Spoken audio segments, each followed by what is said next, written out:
not listening. Yoshi's putting the pieces up his I'm nose. listening. This is why you don't play games with your family. Your family are not your friends. Abbi doesn't have friends.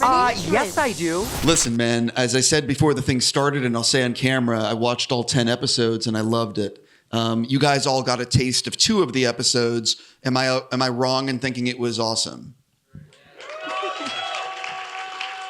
Is that yes, you're wrong? Is that what they're applauding? 100%. They did. Ooh, I disagree. So I have a million questions, but I really want to start with I loved the writing on this. It's just so good, and we're going to get into that. But I have a few questions for you to start things off. And I'm going to do a little generic to begin. But like, where did the idea come from for this? Well, I think part of it was I am getting older and thinking about time in new ways. I have kids now, and it just made me think about parenting and what my parents did to me, and what I would and what I would like to do the same, and what I would like to do different. Wait, so are you Abbi? No. I'm me. You are you. I've been told. Yeah. But the idea of thinking about family and thinking about where you come from and how that affects who you are, and some of the sibling dynamics too. I was just interested in exploring all of it, and I wanted to do a story about time that kind of moves around in time and kind of lets you feel like you're knowing these characters for their whole lives. I thought that would be interesting. What was it like actually pitching Netflix on this? Because you obviously have had such success with BoJack. When you went in to pitch, were they sort of like, yeah, we want to do it? Or did they want to know, you have a plan, like you know where this is going? Well, I did have a plan, but I think they wanted to do it. I think they were like, yeah, you know what you're doing. You make good shows. But I knew they were looking for something in this space. I think we agreed we wanted to do something that was funny and heartfelt and accessible, and something that felt like kind of universal, even with its specificity. I had some ideas for what I wanted to do with the show and kind of the kinds of stories I wanted to tell. And it's been a really great experience all through. Like I just felt the same way on BoJack, really, that like they really wanted me to make the show that I wanted to make. And sometimes you take shows to places and you pitch them this, but what they really want you to do is this, and they're going to drag you over here one note at a time. And this process has felt very smooth and very much like we're all rowing in the same direction. So they've been excellent partners. How much are the characters and the people in the show based on people you know or / family? A normal amount. This is not an autobiography, and I think if you're watching the show looking for clues about me, you're going to find a lot of cul-de-sacs and things that take you in the wrong direction, because a lot of it's made up. But I'd say more than the specifics are like the rhythms of how the family interact with each other, and kind of the way they all talk over each other, the way they're all yes-anding each other's jokes and piling on. That very much is my family. And the thing about ripping up a check at a bar mitzvah because you think the candles are allotted inappropriately, that's something that happened to my family. But generally, it's not autobiographical. Like the wolves thing didn't happen. Was it your idea for 10 episodes, or did it come from Netflix? That was Netflix's great idea. What about the title? That was my idea. And what was did you have alt titles, or was it always this? No, I did. We came up with a bunch of titles. For a while, it was Untitled Raphael Bob-Waksberg Project, which was nice for me because at every table read, everyone knew it was my show. But I don't think we could have released it like that. It would have been confusing. But what I like about Long Story Short is I feel like it indicates like depth, like long, and like it indicates that it's going to have a payoff, like story. You're like, oh, it's gonna have a movement to it, and then like it's not going to take up too much of your time. It's short, It's not that big a commitment. So I feel like we kind of cover all our bases. I swear I have questions for everyone on the panel. I was just starting down here, but for all of you, what is it like? Because the show comes out tomorrow. It's already been renewed for a second season. What is it like? Yeah, exactly. What is it like? Yes, good job, Netflix. Pick us up for more seasons. The people are demanding it. What is it like, though? I mean, because it's definitely a sign of we believe in this. So what is it like for all of you seeing the reaction, after putting your heart and soul into something like this? I hope it's long story, many seasons. I mean, that's, long story long, yeah. Yeah. Long story long. Keep it going. No, I mean, I'm just I feel so fortunate to be a part of it. And I'm just so excited for everyone to see the actual drop tomorrow. So it's really nice that we have 2 seasons already, because that means we have a long runway, and we know that people will have like more time with the characters to get to know them. And I feel like people are really going to fall in love with them right away and want to get to know them and see more stories with them. So, yeah. I mean, I don't really care about what other people get. I wanted to go because I fell in love with them from the pilot script. I was fortunate to live through the first 10, and the second season is great because I get to see more. And it's all about what I want.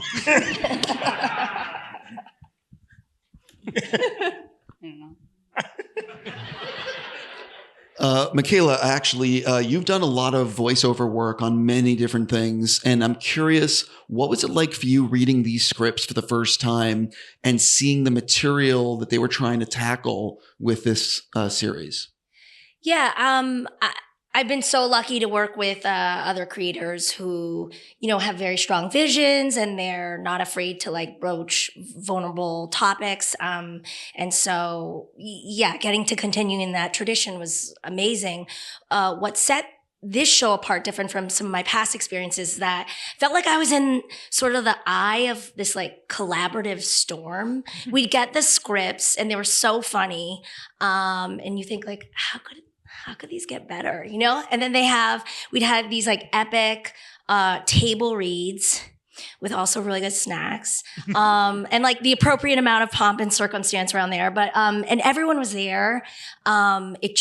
It was amazing to watch. And then you see the writers like taking notes, and, the way it was like some of the best comedians in the biz were just like killing it at these table reads. And you're like, oh my God, it's even better. How did it get even better? And then by the time you get to the booth, the writers have then like punched it up, the script even more. It's tighter, it's funnier. And then, it's just, you're just in it. You feel so in it. And then, Raphael's just like pitching zingers. 98% of them are amazing. Another 2% we don't really talk about, but yeah. Did you guys try to record at the same time with anyone, or is it always solo? Always solo. Well, you had Raphael. Yeah. Yeah, me. Oh, yeah, I had you. I was your you. scene partner. Yeah. But that's why the table reads were so important, because they get to hear each other, and you can imagine Ben Feldman when you were doing your parts because you'd read with him at the table read. I'm always imagining Ben Feldman. Yeah, for all the characters. Yes. So I have a question for the three of you at the end. We have a supervising producer, a supervising director, and an art director. And I think that it's all like you hear those titles and a lot of people know what that means, but like, what do these titles actually mean on this show? What do you do? No, but I feel exposed. What is it that you do? I feel like the title is kind of irrelevant. It's more like I did the concept art to begin with. I was the first artist like on the scene. And then now me and Allison kind of are like pitch hitting, like art directing, going back and forth. Like she does more backgrounds, I do more characters, but we kind of do everything together. And we just kind of like trade back and forth, making sure that the show looks the way we want it and the way Raphael wants it. And we get excited every time there's a new character to draw, or every time we get to do a new Shira outfit, or go to a new time period. Which is every episode. Every episode. So every episode's really exciting and fun. Yeah. What do you do, Jack? Here's what I do. I read the scripts and I think, don't blow this because these scripts are amazing. And then I look at the art that these two make and I think, don't blow this because what they're doing is amazing. So I try to stay out of the way of blowing it. But it's really amazing. Mikhail said collaboration. It really is that, I think. These titles might mean other things on other shows. They do. So as every show's got its own life and style to it. But I do feel like every station along the way on this show, on this production, people know what they're there for, and they're just there to plus. And so to be more specific, you work with the directors and the board artists, and you're kind of I think you keep, as they do with the art, you keep things consistent over the course of the season and make sure you understand how the show works.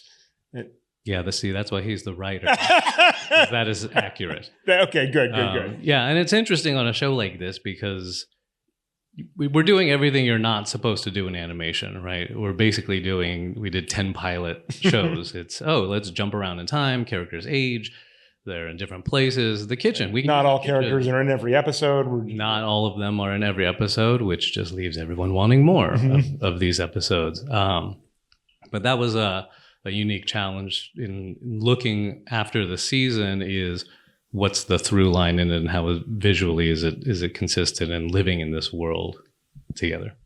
What is it typically like on like a weekly, like for example, I'm trying to make this word right, but like a typical work week on this show, what is it actually like? Because I think there's people out there who want to do what you guys are doing, but don't really understand or haven't really heard. Is it like 9 to 5? Do you show up at the office at 9:30 and you're leaving at 8 at night? Like, what is it actually like to work on a show like this? And, like the behind the scenes. Well, I'll try to speak for all of us, even though we all do very different things. For Michaela, it's very easy. She comes, I roll up in my PJs. Comes in. We record for maybe a half hour to an hour if it's a long one. It takes a lot to prepare for that. Well, I'd say it's a lifetime of work to prepare for this moment. Absolutely, and you bring it and you kill it. And even what we do is all very different. But I'd say the through line is we're all working on multiple episodes at once and spinning plates and kind of checking in. Like, okay, how's this one going? How's this one going? How's that one going? And luckily we have people to kind of keep track of all of it. But it's a lot of, right, this one's at this stage, this one's at this stage, this one's at that stage. Because as soon as an episode is written, it's like off to the races and we're stacking them on top of each other. What is the gestational period of like one app? The gestational? What are you like from gestational? Sorry. Like from I'd the say beginning. A lifetime. Yeah. No, but like from when you've like totally wrapped it, it's in the can from like when you first started to when we first started. Well, I'd say we take like usually like we figure out the season before we start broadly. We know what each episode is going to be, and then we go in the writer's room. We take about maybe a week and a half to break an episode. The writer goes off on outline. They have like a few days to do that. Then they have a week to write their first draft and then a few days to write their second draft based on the room's notes. And then from there, I have a few days to do my pass on it before it goes to Netflix. They might have some notes, and then it comes back to us. We do the table read like that week. And then after the table read, that day we punch it up, do one more room pass based on how it did the table read, and then it's a record draft. We record all the characters the following week, usually, or the following 2 weeks. Then it goes to our editors, and they make a radio play out of it. That takes about a week or two. I'm lost track of how many weeks, but and then meanwhile, Lisa is already kind of noodling on the new character designs for who we're getting. And some of it is cast contingent, depending on what actors we have. We want to try to match the voices to what the characters look like. But she's having high level conversations like, "What's this person's deal?" Right? Kind of my favorite. That's my favorite part. Just like breaking down the script and then talking to you and being like, "What kind of guy is this guy?" yeah. And then once we have a radio play, then the director of the episode will put together a pre-thumb presentation, kind of about what the episode's going to be. And then they take a couple of weeks, Jack? How long before the first thumbs review? Yeah, after from the pre-thumb, we'll pitch, and me working with every episode has its own director. And then each director has their own team that they... And each director has a team of board artists. So that team with that director, with me, will put together... First, there's the director and I put together the pre-thumb, put it in front of Raphael. And a lot of that is now talking about what's the visual presentation of it going to look like? What are the influences visually? What's our shot language going to be like? What does the episode feel like? And we're also concurrently getting designs from both of these super talents, so we're understanding environments and we get a tone and feel. And those meetings are fun too, because it's often a mix of like, here's how this fits in with the show that we're making, and here's some new things I want to try. Here's some different ideas to kind of sprinkle in. Yeah, which is to push us even more. I would say Raphael's amazing at opening that door to any and all ideas. And that, again, to that collaborative space, when we talk about it in pre-thumb, it's like, oh, that's interesting, or that's not very interesting at all. But right after that, the director and their team of board artists, about 2 weeks, they'll do what we call a thumbnail presentation, which is a very loose structure visually of what the episode looks like. The editor cuts all of that into a loose animatic, and then we would have another review session with Raphael. What's working, what's not working, and from there we just kind of clamp it down, take bigger swings at things that are fun, because every phase of this process we're finding, what's plussing the episode, things that we didn't see in previous phases of it and iterations. There's constant conversations with the design team of like, hey, is it okay if we do a room like this? Can we bend it? Like in the first episode, that shot of like, can we take that moment you have in the backseat of a car where you can see the person in the passenger seat, and can we unfold it into like a very graphic thing? And to me, it breaks my brain a little bit. And then there's you mean like this? They're like, yeah, like that. And then we move forward from there. Then one of the fun challenges on the show is, I'm sorry, I know you have more questions, we want the world of the show based on Lisa and Allison's drawings. It's a loose world. There's a lot of like perspectives that are kind of funky, where like the floor is at the same angle as the wall. And then I think Jack and his team has to figure out like, how do characters move through this space? Like, how does this actually work in animation? Yeah, it's challenging to get into that space. I think my head's been broken for 25 years, so it's okay. But for our directors and board artists, extremely talented people who basically learn and then unlearn everything about where things should be. It's when I saw the concept art initially, one of my asks to them was, can you make a show that looks like the concept art? Because so many things you see in concept art then run through the machine and it gets distilled into something that is familiar or like routinely accessible, and that's not the goal of this team or this show. And I think it's been successful in that. But it also gives us a lot of liberties in how to approach new shot language, and this is how they did it in this film. How does it work in our world in concert with the design? So that's super fun. Yeah. Does that answer your question about the length of gestation? So like we kind of lost track. 9.5 months. Yeah. Yes, exactly. Cool. Yeah, but like, thank you for sharing all that, because I'm fascinated, and the thing that's really amazing is, like you said earlier, you were working on multiple episodes at the same time, so you need to have like essentially 10 episodes in your head at all times. Yes. That is correct. We have a wild amount of timelines and charts and visual graphics like on our office walls, just charting like, how the characters change over time. Because there's the episode, we would normally do for a series, which is like kind of the episodic arc of this season and kind of the order of the episodes, but then also the chronological order is completely different. Yeah. And and for the writing too, like, wait, who knows what, when, and how did this happen? And It's fun for design too, because I can be like, oh, we need like Elliot in 2017. Okay, I see him in 2018. I see him 2019. What happened in the middle? Right. Like, can it be funny? Yeah. Right. As we continue to flesh out the corners of this universe and find new in-betweens. Yeah, it's a Or else jigsaw puzzle. We like to keep track of like, when do they have wedding rings? Mm-hmm. When do they cut their hair? Things like that. Yeah. So I want to ask, how much did you guys figure out a sort of Bible of the show where it's like, here's the timeline from 1950 to 2025, and here are the big events, and you know what I mean? Like figuring all that out, so then you are able to sort of look at that when you're writing, and how much is it sort of like, we'll figure like where? Yeah, it's kind of both. Like we have some things that we know all the characters' birthdays, even though we don't say them on the show. And their astrological signs. And their astrological signs, yeah. What's Hannah's? I don't know off the top of my head, but it's written down somewhere. Do you know?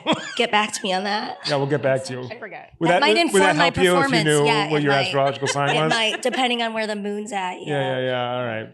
Because we try to keep track, even like, we say what year every episode is set, but we also have to know like what season and like when it is in the the grand scheme of things. And so we have, we've made notes of like when we think the characters have gotten married, when we think certain milestones have happened, but until they're actually established on the show itself, they are kind of loose. And so there have been things where we put something in or we've decided something, and then in the course of breaking an episode, we realized like, oh, it would actually help us if this happened before this, or can we move that there? And it's like, yeah, the audience doesn't know yet. We can make these adjustments still. Yeah, how does it work in terms of the order of the airing of the 10 episodes? Because like I just learned that I watched them a certain way, and then you've tweaked them since I watched them. Yeah, I think we figured out the best order for you, the people at home, and then we showed you guys a different order already. So we're still messing with it, but it is meant to be. Having said that, it is meant to be watched in the order that it is. Like we did put a lot of thought into kind of the emotional arc of the season and kind of when you discover things. You could go chaos style and watch them in any order. But it's not an anthology show. Like it is meant to be seen in a certain way. I will say, and I'm not going to spoil anything, that there's an episode that happens towards the end that is much more meaningful after having experienced the characters for the, you know what I mean? Yes. So and we would think of things too, like how do what is the arc of this character in the audience's experience of it, even though it's not the way so we have like revelations built in that characters learn that actually take place before the other thing. And so if you're thinking logically, you'd be like, oh, they had this revelation and they didn't change at all. That's actually kind of depressing. But the way you watch the episodes, it has this cathartic effect. Talk a little bit about how you decided on the look of the show, because you obviously could have chosen way different animation. It could have been anything. So what I did is I said, Lisa, what do you want to do? Well, when Raphael first described the show to me, I kind of imagined this. Like, I feel like I started doodling the characters right away and pretty much got this like scribbly look down. And I wanted it to kind of evoke like Sunday Funnies comics that I grew up reading, because we both grew up in the Bay Area, and I was thinking about my childhood and my family and how I'd read those comics with my dad. And I just wanted that really warm feeling, because a lot of sad stuff happens in the show, and it's also really grounded emotionally, even though it's very silly at times. Childlike, warm. And so I started sending him character designs, and I think one of the first things I drew was Avi in his car. That thing we cut to in the first episode where you're like, oh no, I don't know what's going on, but I feel, I feel like an emotional churn. I was like, I've really connected to that. I'm just like, yeah, the passage of time is rough. I want to draw that. I drew him sitting in the parking lot alone. And then I drew the school and with him waiting for Hannah. And yeah. And Allison, what about you? What do you like doing on the show? What do you feel your look is? Similar to Lisa, I had like kind of a nostalgic kind of childhood response to it. I looked at a lot of children's books, like Madeline, Meyer Kalman, Dean Spill, who did a lot of the original like Peanuts production design. So Yeah, one thing we talked about too is just like maintaining that looseness, right? And like it's the hardest thing to know. Is it really? It's like just loosen up, do this, redo it in 3 seconds. Yeah, make it look less profesh. Yeah, it's very hard to get people to loosen up, break the habits of the straight lines and also to be consistent with everyone's looseness. It's a very fine line. Are there rules for the looseness? Like you defined There like this? are. Yeah. We have this thing. It's like just a line that goes like this. It's like Avi's hair, Shira's. We call it like the Schwooper loopy. Yeah, I'm giving a lot of notes like make this line warblier. We have like a whole like vocabulary. Made up a language. Words, yeah. Swoop it. Yeah, swoop it up. Jack, I could be wrong, and so this is either going to be. Did you work on South Park? I did. You're Right. correct. Yeah, I just wanted to make sure. So one of the things about that show, and I've always wondered, and I'm sorry I'm going on a tangent, but I've always wondered because you guys, when you produced an episode in like 6 days or 7 days, whatever it was, do you still have PTSD from that time of trying to make an episode every week? You're triggering it right now. Yes, I do. I entertained someone in the back. Sorry, but thank you for your work on that show. And but yeah, like Sure. This is downright luxurious. So nice. so for each of you, the making of every show, movie, whatever, is going to have unique challenges. What, if any, were some of the unique challenges making Long Story Short? It's funny because none come to mind. It was such a pleasant experience. Yeah. I was thinking like the continuity of keeping the track of characters and stuff. Like, That's a fun puzzle for me. it is fun. That's like my Shepherds of the Fertile Crescent. Get to nerd out like, oh, when this happened, this leads to that and that leads to that. It's like sexy math. All math is sexy. Yeah. Well, we can switch to something else, which is without any spoilers. No, hold on. I want to answer your question. Away from sexy math. I think I think one of the challenges that excited me about the show, especially compared to my previous work, was playing in a narrower spectrum. That like BoJack was very, very bleak and dark, and also very silly and cartoony. And this is like gets a little dark and a little cartoony, but we're honing in, I think, on a more realistic area. I say after you all watch the episode about the wolves in the middle school, but it's for a cartoon. It's more realistic, and I like the idea of kind of like not going too far in either direction, kind of keeping a little more disciplined and zooming in on that portion of the light spectrum. And I kind of compare it to like when you're watching a detective show, right? And they like zoom in, enhance, zoom in, enhance. And I feel like we zoomed in and enhanced and like found all these like minor gradations which we were not able to capture looking through the telescope. We needed to look through the microscope. I mix a lot of metaphors there, but you get what I'm saying, right? Yeah.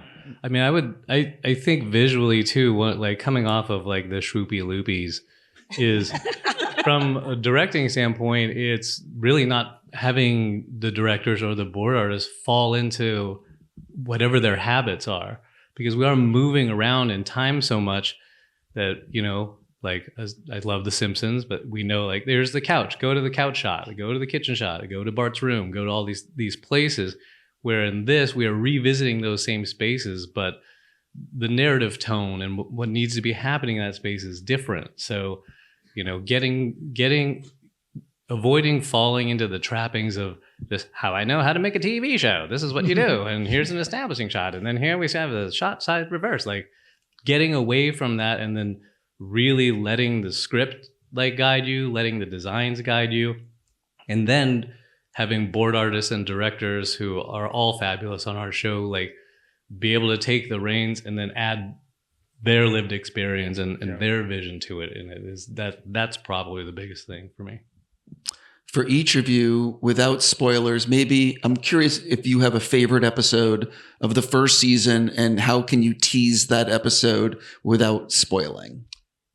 Michaela, have you seen was this the first time you saw this episode? No, I haven't seen it. This is the first time I saw Wolves. Pretty good. Yeah, I'm going to go with that. And then I don't have to worry about spoilers because y'all spoiled it for yourself. You're welcome. Yeah. I like, there's one at a beach house and the whole family's there. Yeah, that's and a I good one. really like it. Yeah, I feel like I couldn't choose a favorite. Like I'm so close to all of them and I love the way they all work together. And I think one of the things I do love about the show too is how collaborative it is and how much everyone brought to it. And that when I watch the episodes, I can see the individual writers in their episodes, and also the directors too. That like I feel like each director had like a slightly different style while still fitting into the overall look and feel of the show. Yeah. And I feel like a lot of the artists had their own specific things, and I like that the show was able to make room for all of that. And I like that it's not just my show; it really is all of ours, and the actors too brought so much to it. And so I just enjoy it on that level. Allison, do you have a favorite? I do. Well, it was 6 when we made it. I don't know if it's 5 now. It's 5. Talking about Yoshi and Baby, yeah. Yes. Yeah. Takes place in San Francisco, which I have an affinity for, and it's explosive. That is true. It is true. It's a good tease. I'll steal her answer. I love that episode too. We're almost out of time, but I just real quick. So one of the things about this show, without spoilers, is you go back in time to a certain amount of time, and you go and you're in the present day. Did you have any rules in your mind in terms of how far back are we willing to go on this show, and will you ever go in the future? I think we'll move forward, especially as the more seasons we get, we'll all move into the future.